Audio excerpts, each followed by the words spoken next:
नाज़िन सन शहर समेत भरपासे जे महंगाई सतायल माण्हुनि जे चेहरनि ते मुर्खूं विखेरण लाइ फिल्म जो वॾे पर्दे ते शो कयो वियो। फिल्म ॾिसण जे लाइ वॾे तादाद में माण्हू पहुता। वधीक तफ़सील सागर सोलंकी जी हिन रिपोर्ट में। ही कारी रात में जुगनू जियां ॿरंदड़ बतियूं कंहिं शादी जे काज में शामिल थींदड़ माण्हुनि जी आजां जे लाइ नाहिन लॻायूं वयूं, पर हिन महांगाईअ जे तूफ़ान में ॾुतरजी वियल सन शहर तोड़े आसपास जे रहवासियुनि खे वॾे पर्दे ते फिल्म जे ज़रिए कुझु पल जूं ख़ुशियूं ॾियण जे लाइ लॻायूं वयूं आहिनि। सन शहर में स्टेज नाटक पेश करण ऐं फिल्मूं ठाहिण जे लाइ के ख़ासि सहूलियतूं न हुजण जे बावजूद बि आवाम जे चेहरनि ते मुर्खूं विखेरण जे लाइ सन शहर जा नौजवान पंहिंजो हणावणा ख़र्च करे इस्लाही मज़ाहिया स्टेज नाटक ऐं वॾे पर्दे ते संदसि डायरेक्शन में ठहंदड़ फिल्मूं ॾेखारे ॾेई रहिया आहिनि।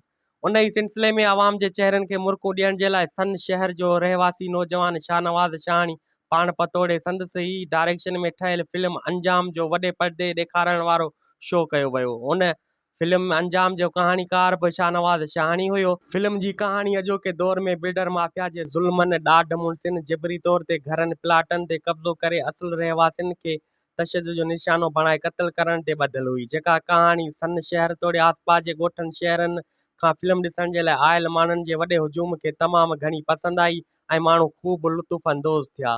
फिल्म ॾिसंदड़ अदाकारनि जी महिनत खे साराहींदे दाद ऐं मोहबतूं ॾिनियूं। उन मौक़े ते फिल्म ॾिसण आयल माण्हुनि ऐं स्टेज टीवी जे अदाकारनि आवाज़ टीवी न्यूज़ सां ॻाल्हाईंदे चयो त ख़ुसूसी तौर ते असांजे मुक़ामी फ़नकारनि जेके महिनतूं कयूं आहिनि उन्हनि मां सभिनी खां वधीक आऊं हिन फिल्म खे बेस्ट फिल्म करार ॾियां थो।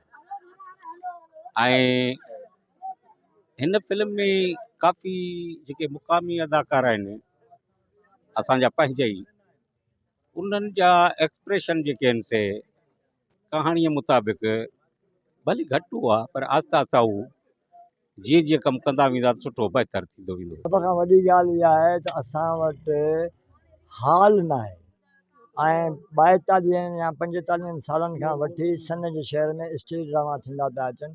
असां वस वारनि खे, असांजे पंहिंजे सैदनि खे, असां पंहिंजे टाउन कमेटी जे ऑफिसरनि खे, बाला ऑफिसरनि खे घणो ई चयो, पर असांखे अञा ताईं का हॉल जी सहूलियत थी न आहे मिली। फिल्मूं जेके ठाहिण आहिनि से आसान न आहिनि हूंदियूं, इलाही ॾुखियो कमु आहे। असीं पाण कंदड़ कमु आहियूं, इलाही ॾुखियो कमु आहे जंहिं लाइ बंदोबस्तु करणु, जंहिंजो अरेंज करणु ॾाढो ॾुखियो कमु आहे। आर्टिस्ट, कैमराऊं, लोकेशनूं सभु ॾाढो मुश्किल कमु आहे। पर इन समूरनि मुश्किल हालतुनि में बजट बि न आहे, पैसे जी सूरत हाल बि अहिड़ी आहे ऐं असांखे समाज में सपोर्ट बि नथो कयो वञे।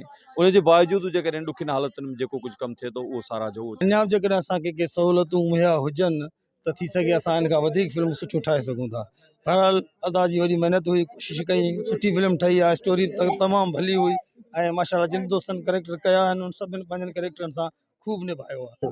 असां जेकी ये फिल्म कई, हिन फिल्म में असां कमु कयो त असांखे तमामु घणो मज़ो आयो ऐं अॼु शाहनवाज़ शाहानी जी डायरेक्शन में ऐं असांजा जेके बि किरदार हुया सभिनि ख़ूब निभाया ऐं इंशाल्लाह अॼु थोरी घणी बि हिन में कमी हूंदी त आईंदा जेकी फिल्म ईंदी उन में अञा वधीक असां कमु करे ॾेखारींदासीं ऐं हीअ फिल्म ॾिसंदे तव्हांखे बि ज़रूरु मज़ो ईंदो जेतिरो असांखे आयो आहे। ज़रूरत उन ॻाल्हि जी आहे त सन समेत सिंध जे नौजवान में कुझु करे ॾेखारण जूं सलाहियतूं मौजूदु आहिनि, पर बेरोज़गारी ऐं सहूलियतुनि जी अणियाट सबबि नौजवान पंहिंजनि ख़्वाहिशुनि सलाहियतुनि खे पंहिंजे अंदर में दफ़न करण ते मजबूर आहिनि।